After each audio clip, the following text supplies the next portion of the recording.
I'm sure all of you have read or heard about World War II and the major events that occurred. One of the major events was the atomic bombings of Hiroshima and Nagasaki by the United States of America.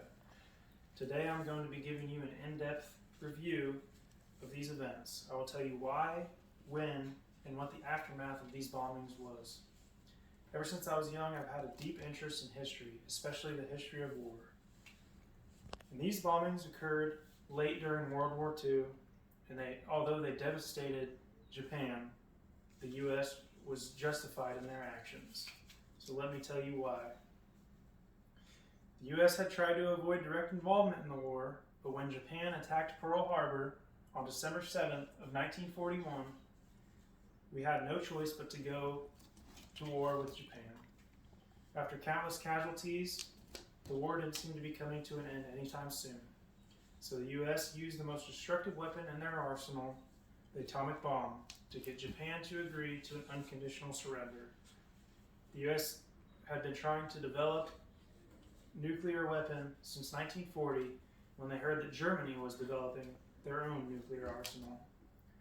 The first successful test by the U.S. was performed on July 16, 1945 in the New Mexico desert, according to History.com. Now we'll get into when these bombings occurred. It wasn't without warning that the U.S. bombed Japan.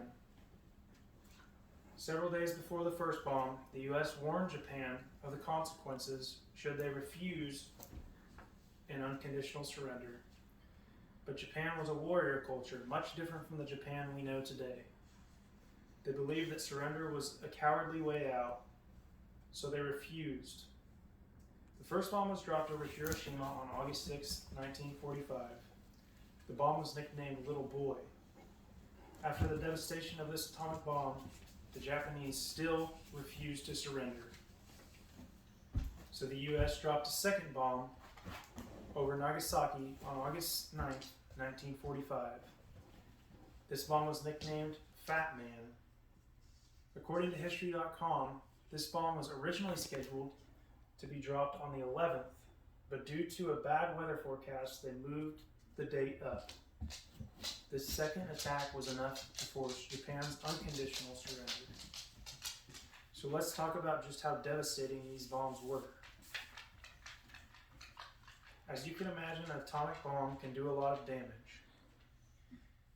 One of the only real-life examples that we have of this is the bomb dropped over Hiroshima. As you can see here, basically flattened the entire city. This bomb instantly killed 80,000 people just from the blast alone. 60,000 more people would perish within the end of the year due to radiation poisoning, and among those 60,000 were those who died of injuries. The second bomb was dropped over Nagasaki and had similar effects. The initial blast killed 60 to 80,000 people and flattened the city. The blast was equivalent to 22,000 tons of TNT, according to History.com. Exact numbers of casualties are impossible to figure due to bodies being disintegrated and the loss of records because of the bomb. Similar to the Hiroshima bomb, the initial numbers of casualties were lower than those of the injuries, those that were killed of the injuries and radiation poisoning. Before these events occurred, nuclear weapons were unheard of. The first and only time that nuclear weapons were used during wartime was in these events. So let's review. Although the U.S. had tried to stay out of the war, the Japanese attack on Pearl Harbor forced the U.S. into the conflict. After countless casualties and no sign of the war coming to an end, the U.S. made the decision to unleash the most destructive weapon ever seen.